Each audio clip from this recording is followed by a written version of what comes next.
इसलिए वेदव्यास जी महाराज ने जब इस भागवत का निरूपण किया तो भागवत में के महत्ता के लिए, भागवत के महात्मा के लिए पद्म पुराण से, जो सबसे पहला पुराण है, सबसे बड़ा पुराण माना जाता है, पद्म पुराण से लेकर के 6 अध्यायों में इस भागवत की महत्ता के बारे में बताया है और एक पुराण से इस भागवत की महत्ता के बारे में बताया है। स्कंद पुराण और पद्म पुराण, इन 2 पुराणों ने भागवत की व्याख्या बताया है कि इस भागवत के श्रवण से, इस भागवत रूपी ज्ञान गंगा में स्नान करने से हमें क्या फल प्राप्त होता है, इसका महत्व, इसका बोध, इसका ज्ञान हमें किसने कराया? पद्म पुराण और स्कंद पुराण। पद्म पुराण से वर्णित 6 अध्यायों में भागवत की महत्ता के बारे में बताया कि भागवत क्या है और क्यों इसको सुना जाता है, इससे सुनने से होता क्या है। आजकल हम बहुत भक्ति करते हैं लेकिन हमें ये नहीं पता होता है कि हमें भक्ति करने से प्राप्त क्या होने वाला है। अभी भक्ति का भक्ति महारानी का चरित्र आएगा, उसमें आप लोगों को बताएंगे। भागवत के महात्मा के प्रथम अध्याय का प्रथम श्लोक में भगवान के स्वरूप के बारे में बताया कि भगवान का स्वरूप कैसा है। उनके स्वरूप के बारे में नहीं पता। अब जैसे किसी शादी विवाह में गए और दूल्हे का चेहरा नहीं देखा तो जब तक उसके प्रति आनंद और वो श्रद्धा उसके प्रति जो बनने वाली नहीं है, इसलिए वेदव्यास जी महाराज ने प्रथम अध्याय के प्रथम श्लोक में सबसे पहले भगवान के स्वरूप के बारे में बताया कि भगवान का स्वरूप कैसा है। सच्चिदानंद रूपाय, सच्चिदानंद रूपाय, कैसा स्वरूप है? सच्चिदानंद, सत्य, चित्त और आनंद, ये 3 स्वरूप है परमात्मा के। सबसे पहला है सत्य। परमात्मा सत्य है जिसमें किसी प्रकार का लेस मात्र भी असत्य का प्रवेश नहीं है परमात्मा में। परमात्मा सत्य से परिपक्व है। जब भगवान का जन्म हुआ तो तीन देवताओं ने भी 9 बार सत्य कहकर सत्य प्रथम सत्य परम सत्यम सत्यस्य योनिं निहितं च सत्ये सत्यस्य सत्यमृत सत्यनेत्रं सत्यात्मकं त्वां शरणं प्रपन्नम्। इस श्लोक में भगवान की 9 बार सत्य कहने का ज्ञान है। एक बार सत्य नहीं कहा, 9 बार सत्य का मतलब बताना क्या चाहते हैं कि भगवान को समझ लो कि भगवान सत्य है, लेकिन उस परमात्मा ने जो भी बनाया, ब्रह्मा को भी बनाया, इस सृष्टि को भी बनाया, ये सब क्या है? ये सत्य है? नहीं, ये सब असत्य है। उस परमात्मा, सत्य रूपी परमात्मा ने इस सृष्टि को असत्य बनाया है। और सत्य कौन है? परमात्मा है सत्य स्वयं। ब्रह्मा को ज्ञान दिया और ब्रह्मा जी ने आदि सबको ज्ञान दिया। तो भगवान चित्त यानी प्रकाश स्वरूप है, जिसके प्रकाश से इस सृष्टि में हम लोग प्रकाशित हो रहे हैं। भगवान की ही कृपा से चंद्रमा हमको सहजता प्राप्त करा रहा है, क्योंकि वो स्वयं में प्रकाश स्वरूप है, उसे किसी प्रकाश की आवश्यकता नहीं। जैसे हम यहाँ कथा कर रहे हैं तो हमें लाइटों की आवश्यकता है, जैसे अभी लाइट चली गई तो लाइट की आवश्यकता पड़ी, लेकिन उस परमात्मा को किसी प्रकाश की आवश्यकता नहीं है, वो स्वयं में प्रकाश है। दूसरी को हम बताएं, सत्य और चित्त प्रकट स्वरूप है, लेकिन यह आनंद जो स्वरूप है भगवान का, ये अप्रकट है, ये दिखाई नहीं देता, ये महसूस किया जा सकता है। सत्य हम देख सकते हैं, और प्रकाश भी देख सकते हैं, लेकिन आनंद नहीं देख पाएंगे। आनंद तो हमें महसूस कराना पड़ेगा। इसलिए परमात्मा का स्वरूप कैसा है? आनंद। क्योंकि उन्हीं की कृपा से हम लोग आनंदित हो रहे हैं। भगवान आनंद स्वरूप हैं। और कहते भी हैं चतुर्थ दिवस में जब जन्म की कथा आती है, व्यास लोग सभी लोग कहते हैं कि नंद घर आनंद भयो। ये तो ना कहें कि नंद घर छोरा भयो, ना कहें। विश्व की उत्पत्ति करते हैं। विश्वोत्पत्त्यादि, विश्वोत्पत्त्यादि यानी विश्व की उत्पत्ति, आदि का मतलब होता है पालन और संहार। भगवान ने इस सृष्टि को उत्पन्न किया, संहार करते हैं। ये सृष्टि बनी है तो एक ना एक दिन सृष्टि का अंत भी हो जाना है। परमात्मा ने विष्णु के रूप में सृष्टि को चला रहे हैं और शंकर के रूप में सृष्टि को संहार कर देते हैं। बोलो राधे राधे। सभी लोग कथाओं में जिसमें बैठो तो राधे राधे जरूर बोलते हैं, क्योंकि कथा में दो चीजें बाधा बनती हैं। तो घर की याद आ गई कि घर पर बर्तन छोड़ करके आए हैं, बर्तन धोए नहीं हैं। इसलिए कथा में मनीराम बहुत परेशान करते हैं। और दूसरे हैं कौन? निद्रा देवी। ये निद्रा देवी बहुत परेशान करती हैं। इसलिए हमें ये चीज ध्यान रखनी है, राधे राधे बोलते रहना है।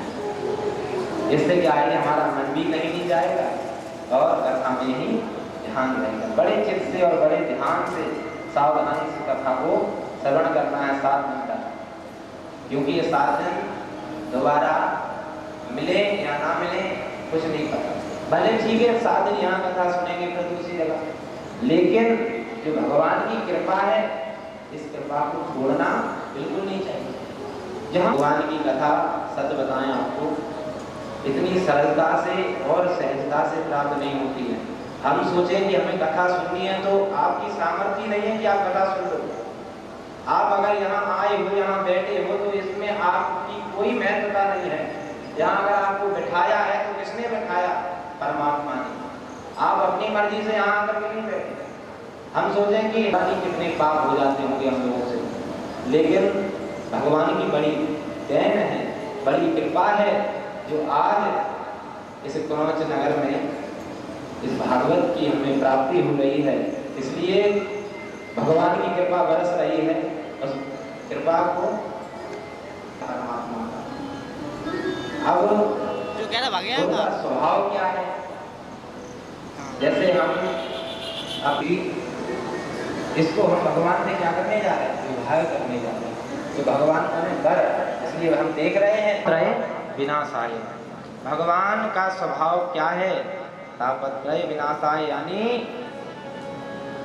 3 प्रकार के ताप होते हैं। भगवान तापों के कष्टों को दैहिक दैविक भौतिक ताप।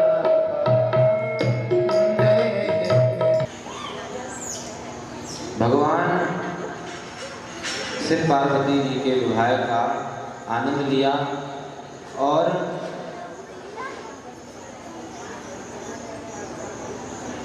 ध्रुव जी महाराज के उसमें ऋषभदेव जी हुए। ऋषभदेव जी के 100 पुत्र हुए, जिनमें सबसे बड़े थे भरत जी।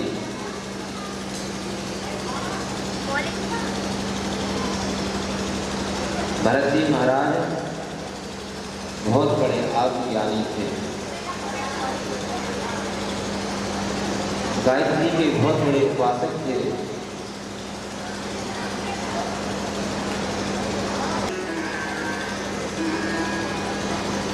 भरत जी देख रहे थे, इतने में उस हिरणी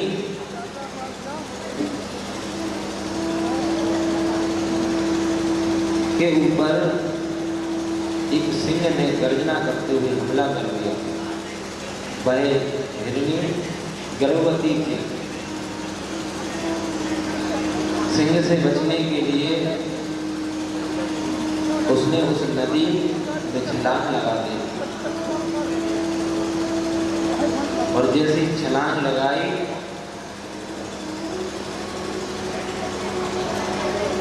तो उसका प्राणांत हो गया और उस हिरनी के बच्चे को उठा करके ले आया।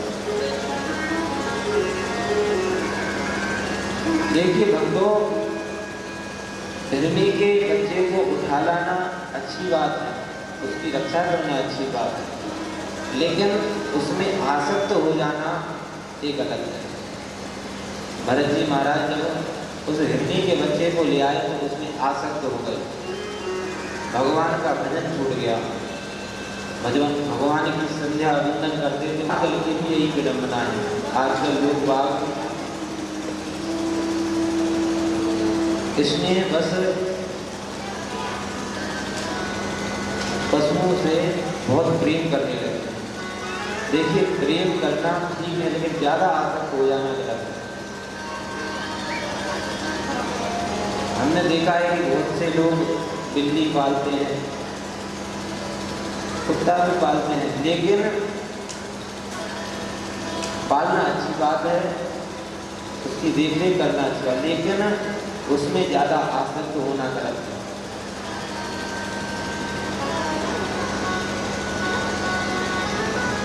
देखते हैं आजकल लोग बाग अपने बिस्तर पे भी उसको लेटा लेते हैं। जैसे घर में कुत्ता पाला जाता है, उस घर में पितर प्रवेश नहीं करते। कुत्ता पालना अच्छी बात है, लेकिन उसकी व्यवस्था घर के बाहर करनी चाहिए, घर में प्रवेश नहीं कराना चाहिए। अब भरत जी महाराज उस हिरनी के बच्चे को ले आए थे।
तो जब भरत जी को पकड़ करके वह शूद्र का नौकर राजा के पास ले गया और राजा के पास ले जा करके राजा ने काली के सामने, भद्रकाली के सामने जैसे ही भरत को लिटाया और लिटा करके जैसे ही तलवार निकाली और बलि देना चाह ही रहा था और वैसे ही भद्रकाली प्रकट हो गई। बोलिए महाकाली मैया की जय। भद्रकाली प्रकट हो गई और जो राजा जब भरत जी का सिर काट रहा था, बलि दे रहा था, भगवती ने उस राजा की ही बलि दे दी, उसका सिर काट करके हाथ। तो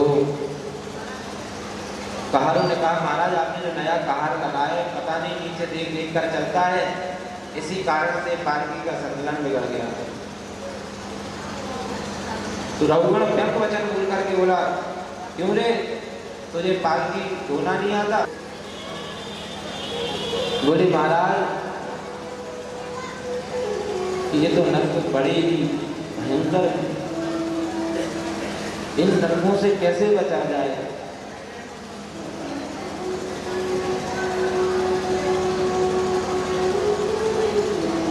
परीक्षित जी महाराज हंसते हुए बोले कि महाराज इतने भयंकर नरकों से बचने का कोई उपाय बताइए, या ऐसा कोई है जो इन नरकों से बचा हो। तब सुखदेव जी महाराज बताते हैं कि एक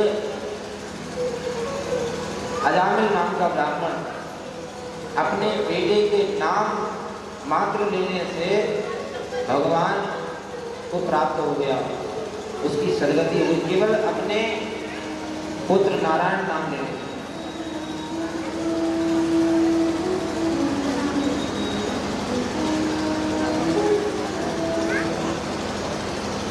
भरत जी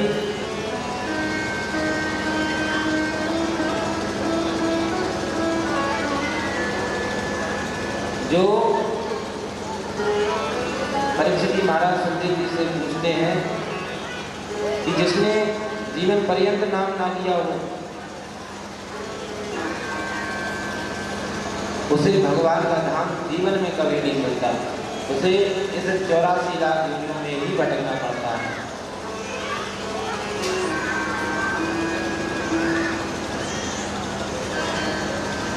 बोले कि तो फिर मरते समय भगवान का नाम ले लिया जाए जिससे भगवान की प्राप्ति हो जाए।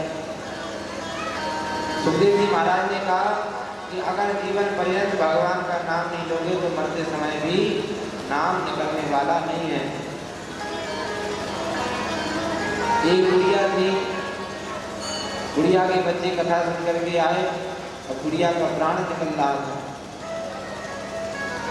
बच्चों ने कहा मैया अभी हम कथा सुन करके आए हैं, महाराज जी ने कहा था कि भगवान का नाम लेना मरते समय तो भगवान को प्राप्त होगे। गुड़िया से बोले बच्चे मैया आप राम कहो राम। अब मैया बच्चों से कहे कि लाला मुँह से नाम राम नाम ना ले, राम नाम ना ले, कहे कि मुझसे जो तुम बुलवाना चाह रहे हो वो नहीं बुल रहा है। बच्चों ने बहुत कहा एक बार नाम बोल दो, लेकिन डोगरी मजाल में नाम बोले। भाई जिसने जीवन पर्यंत भगवान का नाम नहीं लिया उसके समय कैसे नाम निकलेगा? एक महात्मा जी आए, महात्मा जी ने कहा अर्जुन मैं समझाता हूँ। महात्मा जी ने प्रश्न ही पलट दिया। डोगरी ने पूछा क्या नहीं निकलता मुझसे? डोगरी ने कहा कि आप जो बुलवाते हो वही नहीं निकलता। अब देखिए इतना बोल दिया लेकिन भगवान का नाम नहीं बोल पाई। इसलिए जीवन में अगर किसने नाम नहीं लिया मरते समय नाम मुझसे नहीं निकल सकता, कितना भी प्रयास कर गया। इसलिए आइए हम लोग भी भगवान का नाम लेते हैं और इन नरकों से बचते हैं और भगवान का भजन करते हुए इस भवाड की संसार ये जंगल है, इस जंगल से बाहर निकलना है तो हमें भगवान का सहारा लेना पड़ेगा, भगवान के नाम का सहारा लेना पड़ेगा, तब जाकर के इन नरकों से बचेंगे और भगवान में भक्त लेगा।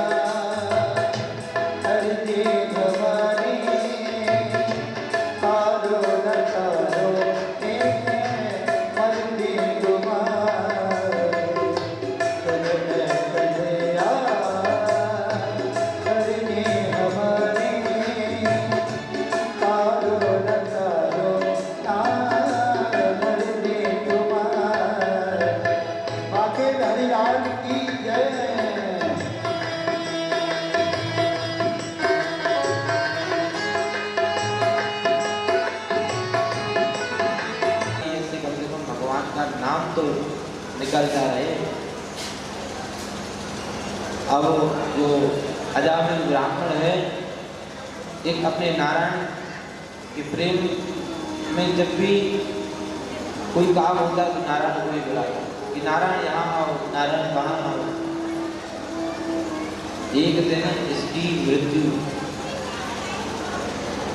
का समय हुआ तो 3 दूत इसको पकड़ने के लिए आए।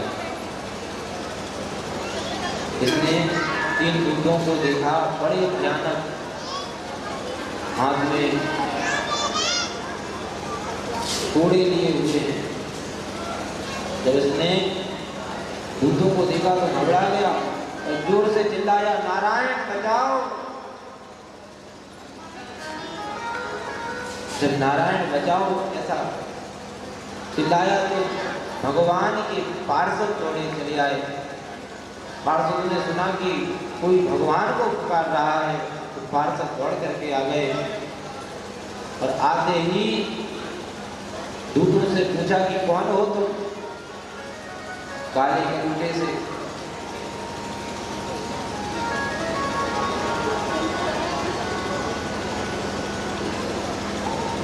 तो बोले, दूतों ने कहा कि हम यमराज के दूत हैं, जो भगवान का नाम नहीं लेता है हम उनको पकड़ते हैं। यह हमारी ड्यूटी है, जो भगवान का नाम नहीं लेता है हम उनको आकर के पकड़ते। और इसने भगवान का नाम नहीं लिया। दूसरे ने पूछा आप कौन हैं? तो पार्षदों ने बताया कि हम भगवान के पार्षद हैं, जो भगवान का एक बार भी नाम ले लेता है हम उसको लेने के लिए आते हैं। दूतों ने कहा कि महाराज आपको गलत फहमी हो रही है, इसने अपने पुत्र का नाम लिया है, आप धोखे में हैं। इसने नारायण का नाम नहीं लिया, इसने अपने पुत्र का नाम नहीं लिया, इसने अपने पुत्र का नाम लिया है। आप सोच रहे हो कि नारायण का नाम लिया है तो नारायण का नाम नहीं लिया इसने।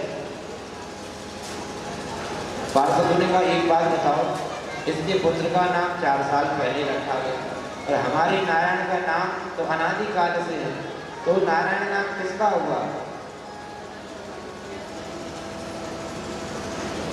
पार्षदों ने फटकार करके दूतों को भगा दिया और अजामिल ने जब देखा कि बताओ, मैंने केवल एक बार केवल अपने पुत्र का नाम ले लिया, इससे मैं इतनी भारी मृत्यु से बच गया, और अगर मैं प्रेम से भगवान का नाम लेता तो आज मैं तो मेरा कल्याण हो जाता। पार्षद अपने धर्मवीर के यहाँ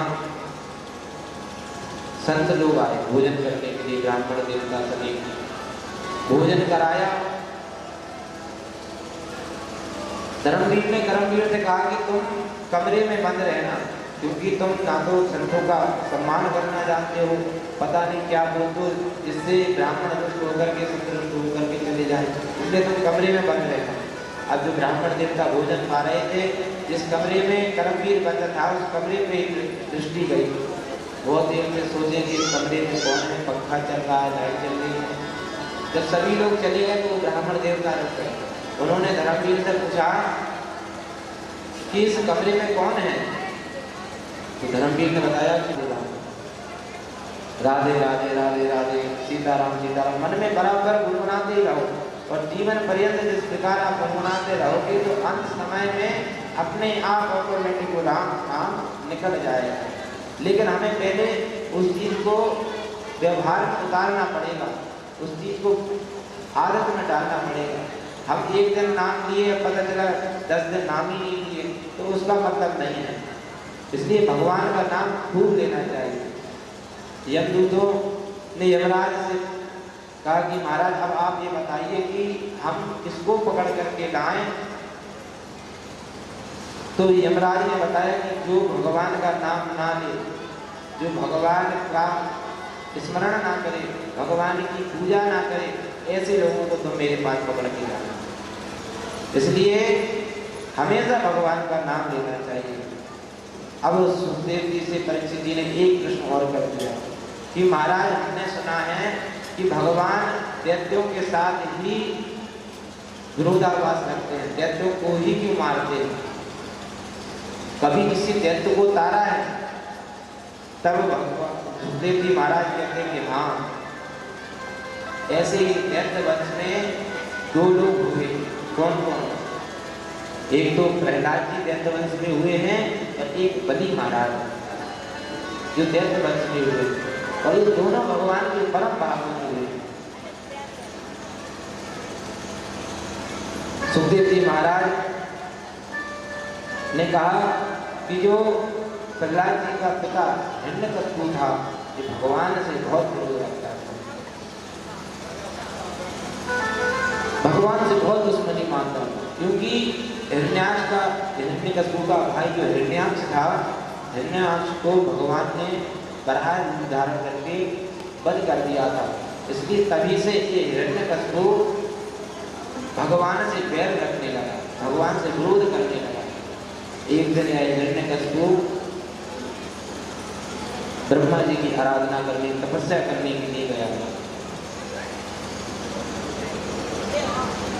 ब्रह्मा जी की तपस्या करने गया, खूब तपस्या की, हजारों वर्ष तक तपस्या की। इतनी तपस्या की कि इसके शरीर में दीमक लग गई। ब्रह्मा जी प्रसन्न हो गए, ज्ञान कहाँ से तुम्हारे पास आया? तब प्रहलाद जी महाराज ने बताया कि मेरी माँ गया तो जब मेरे पिता हिरण्यकशिपु तपस्या करने के लिए चले गए, तब मेरी माँ गया के बाद नारद जी महाराज ने मेरी माँ को खूब ज्ञान दिया। उसी कारण मुझे यह ज्ञान प्राप्त हो गया। देखिए माताओं, बच्चों को गर्भ के समय जितना ज्ञान या जितना आचरण मिल जाता है, वही जीवन पर्यंत बच्चों को बना रहता है। और जो जन्म के समय में कहीं नाटक कोई आता है, जो अब नाटक जब देखेंगे तो नाटक ही होगा। अब जो आप गर्भ के समय जैसा आप आचरण करोगे, आप जैसा आप भजन करोगी, जैसा भोजन करोगी, वैसा ही स्मरण, वैसी ही शिक्षा उस पुत्र को जाएगी। और वह पुत्र, अब लोग कहते हैं महाराज मेरा पुत्र बहुत बिगड़ गया, मैं उसे बहुत समझाती हूँ। अब जब गर्भ में था बालक, जब नियम से नहीं रह पाए, अब समझाने से मतलब नहीं है। अब तो एक मान लो, अब भगवान के ऊपर छोड़ दो कि अब भगवान ही इसको सुधार करेंगे। क्योंकि गर्भ के समय माताओं को बहुत ध्यान रखना चाहिए, खान पीन, अपनी दृष्टि, अपने मुख पर गलत कोई शब्द का प्रयोग ना हो, गलत कोई दृष्टि से कोई चित्रण ना देखें, केवल भगवान का भजन करें, जिससे जो गर्भ है वो परम भागवत होगा। केवल गर्भ के समय आप भले बचपन से ज़्यादा शिक्षा ना दे पाओ पुत्र को, केवल गर्भ के समय ऐसी शिक्षा दे दो, इतने नियम से रह जाओ कि वो जो पुत्र होगा तो वो एक ऐसा पुत्र होगा जो भगवान का परम भागवत होगा, परम भक्त होगा। बोलो राधे राधे। तो नारद जी ने मेरी माँ को खूब ज्ञान दिया। उसी समय मुझे, मैं गर्भ में था, मैं सब कुछ सुन रहा था, तभी मुझे ये सब ज्ञान प्राप्त हुआ। सभी प्रहलाद के मित्रों ने कहा कि तुझे अपने पिता से डर नहीं लगता? बोले पिता से क्या डर लगेगा, जब जिसका रक्षक परमात्मा हो तो फिर किसी से डरने की क्या आवश्यकता। प्रहलाद जी महाराज ने सभी को भगवान का नाम रटाने लगे। सभी लोग प्रहलाद जी के साथ भगवान का नाम लेने लगे। और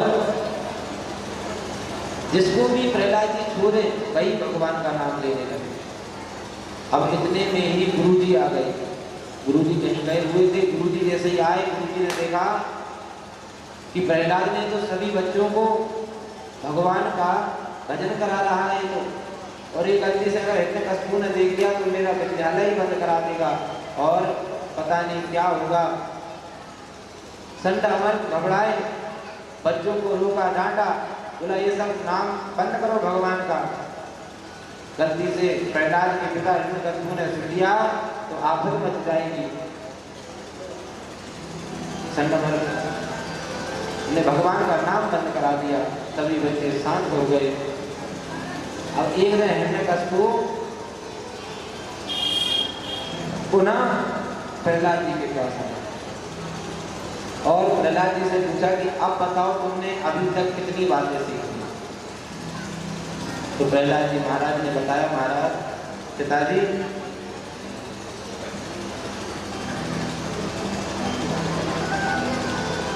मैंने अभी तक इति पुंसार पिता विष्णु भक्ते नवलक्षणा क्रियते सर्वस्यथा तन्मन्ये धीतमुत्तमम्। प्रहलाद जी ने कहा अपने पिताजी से, पिताजी मैंने 9 बातें सीखी। एक तो सीखी श्रवण, 9 भक्तियों के बारे में सीखा, जो 9 भक्ति है।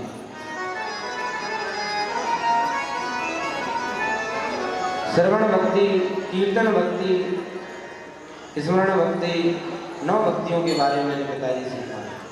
अब जैसे हिरण्यकशिपु ने सुना कि जब मैं आया था, जब एक चीज सीखी थी, आज 9 चीजें सीख ली इसने भगवान के नाम पर।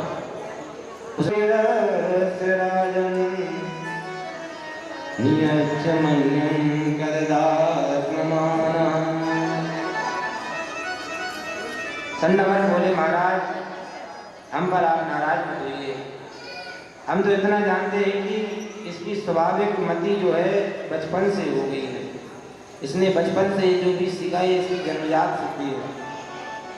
हिरण्यकशिपु अपने बेटे से ही पूछ लिया, प्रहलाद तुम बताओ, सत्य बताओ कि क्या कहाँ से ये सब चीजें सीखी। अब प्रहलाद जी महाराज तो बस भगवान का ही नाम लेने लगे। प्रहलाद कहते, पिताजी किसी प्रकार से भगवान का नाम लेना चाहिए। इसी प्रकार से सब लोग संसार के गर्त में अंध परंपरा से गिर रहे हैं। जैसे अंधे कुएं में कोई व्यक्ति गिर जाए तो उसे कोई बचा नहीं सकता, और कोई जल भरे हुए कुएं में कोई गिर जाए तो उसे हर कोई बचा सकता है। ऐसे ही संसार में जो भी अंधे कुएं में गिरा हुआ है, संसार सागर में अंधा कुआं